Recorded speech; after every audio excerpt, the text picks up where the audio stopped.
Hello guys, welcome to my YouTube channel Learn to Code with Noob. So today there is a different layout. So today you are seeing a TypeScript playground because I just want to clear up one of the very important concept of JavaScript, um, or what I would say one of the very important concept of MobX state tree, which is structural sharing. So if you haven't watched my video of MobX state tree, I will post down in the link below, in which I have discussed in my last video. I discussed about the on patch and on snapshot functions or callbacks, how they work and how you can utilize these callbacks in MobX state tree. So in the last video, I also mentioned that in the background, MobX state tree uses a concept called structural sharing. And by that concept, it actually keeps a copy of whatever the states which are changing as we make changes in the MobX state tree model. So to actually go deep into a structural sharing concept, the first thing which you need to know is what is immutability. So those of you who literally know what is immutability, it is basically an object which you cannot change. Like, for example, a string is a primitive and you cannot change its value. So whenever you change the value of a string, a new string object is created. So what I actually mean by that is, so right now, if I basically declare an object, so let's say this is an object, right? And let's say it has an a attribute and it has a value apple, right? And let's assume I am basically updating an object, this object dot a to something called banana, right? And before I do that, I have an updated object which I basically assign to it, right? So there is a subtle difference, right? So if I do object dot a banana, and instead of it, if I do this updated object dot a banana, right? And if I'll just print the value of my old object, not the updated one, so what will happen is, if I'll run it, so now you can see my old object also changed to banana. So why that happened is because when I did this assignment, it basically copied the object by reference, right? So which means if we are basically updating an object, and if we are updating the value of it, we are updating the actual reference, right? So the reference is basically shared between updated object and object, right? So it doesn't so if we so that's what is the basic concept of how, when we assign the value of an object to this, it is our objects copied by reference, right? So now if do I will give you another example. So this example is, so for example, you have a constant which is like 40, right? And you have an updated num, and you assign this to this, right? And now what you do is, you have an updated num and you basically assign that value to 45, right? So now if you just do a console.log of num, right? And if I just comment this thing. So my old value doesn't change even though I have assigned updated num is equal to num. My old value doesn't change. So why this happens? Because all of the primitives in JavaScript, they are immutable. It means they cannot be changed. Uh, so it is really important we don't confuse a primitive itself with a variable assigned a primitive value. The variable may be reassigned a new value, but the existing value cannot be changed. So the variable can be assigned a new value, right? But the existing value doesn't change. So I can assign this num value to any other value, right? But the num value doesn't change if I update this value, right? So that is the whole point of immutability, right? So that's why I'm saying all of the primitives are immutable. And the same goes with the strings, right? So why we literally care about immutability in JavaScript or in any other language is because immutability basically gives us the power of like functional programming and also less bugs.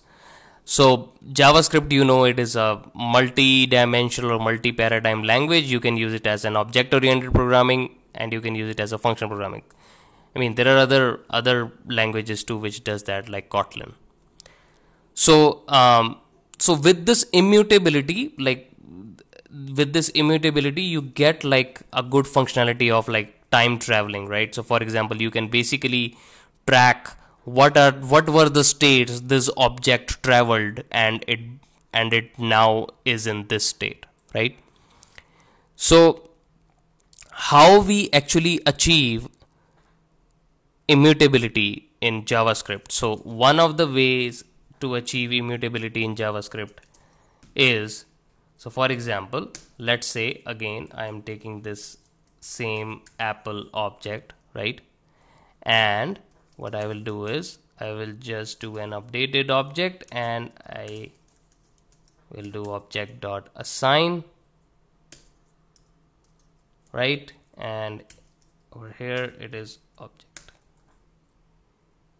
So now if I change the value of a to something else, let's say banana, right? And if I print the value of my old object, let's see what it prints. Now you can see the old object value doesn't change. So also print the value of updated object, and I can see the updated object value is banana and the old object value is still apple. So what is special about this? Like, why didn't it doesn't like changed the value of this old object? The reason is this object.assign. So what this object.assign does, it basically creates a shallow copy of this object. So this object, it creates a shallow copy of it, right? And now so this created a shallow copy of it, and now if I change the value of this a property, I am only changing the value of this object's a property, not this. And that makes it immutable. So really right now over here, we are actually not mutating our original object. So this is like one of the basic fundamental of structural sharing. So structural sharing, what does it means is, like, whenever we want to change a state of an object, we don't have to like deep copy the object. Like we can literally, so for example, this object is like very like for example, this is an array, or it can be like a map, right, which has an array, and it can have like username or something, right? It can have a map of username or passwords, right? So this object can be as complicated as this, right? So if we started like doing deep copies of these objects, that will be like very heavy. But instead of that, what we do is we basically do a shallow copy, right? And it does, so shallow copy, what it does is it basically copies like one part of the object. It doesn't copy the whole thing. It basically copies one level of the object, and you basically change it, and that's it.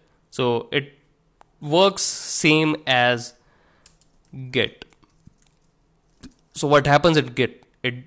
So whenever you commit, like whenever you do a new commit, the Git doesn't like copy the all of the previous versions and then do a commit. What Git does is it basically copies what it needs to change, and it mutates the state of that. That's it. So again, object.assign method does a shallow copying. So there is one downside of the shallow copying, and the one downside is, so for example, if this shallow copying does contain like nested object properties, now they will not be mutable, because shallow copying doesn't work like in deep levels, right? In order to make these mutable, you have to basically copy these two, right? So another part of this object.assign is like a spread operator, right? So if you don't want to use object.assign, the new way to do it is this. This is a spread operator. So in this spread operator, it basically does the same thing as object.assign, right? And if you want to like do much more nesting, so you can so this is like one level deep of object, right? But if you want to say, hey, I want to copy like this B object too, so let's say this B is also an object, right? And it contains C property, right? So let's say I want to also copy the B. So what I can do is I can just say B and then spread operator check dot B, right? So here I am saying like B, create a shallow copy of an object, and dot B, whatever the value is, place it over here, right? So this, like, you can do if you want to do shallow copy on the nested level, you can do it by this too. Okay, so this is like the base level of structural sharing. Like, this is how you change the state without doing deep copies of an object. So why it is very important is because when you are not doing deep copy of the objects, it doesn't actually allocates more memory.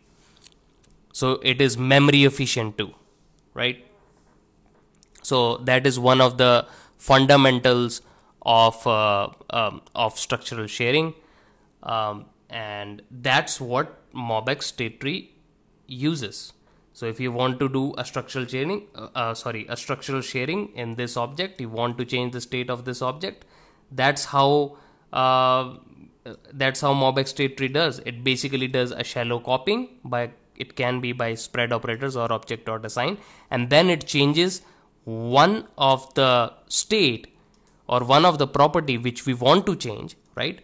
And now it actually preserves. Now it says, okay, hey, this was the state which was before console.log.object. So it was before state was this, and after state is this, or whatever the updated state is, right? So this is how the structural sharing works in the MobX state tree and in the JavaScript world. So yeah, let me know if you have more questions, and I will also add a link to where I learned all of this. I actually followed like one link.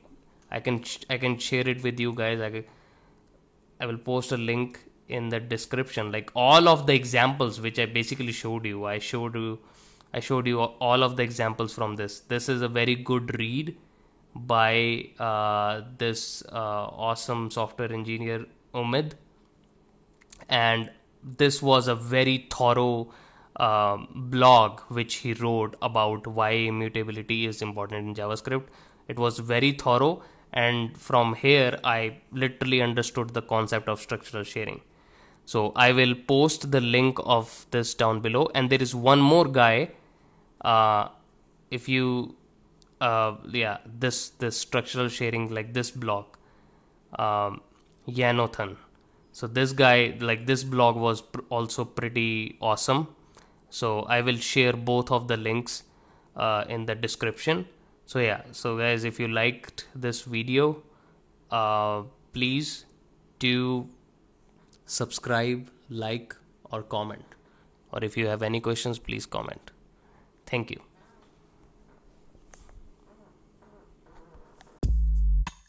Thanks for watching, guys. If you like this video, please don't forget to click on the like button. If you don't like this video, please mention why in the comment down below. Like, share, and subscribe. Keep learning.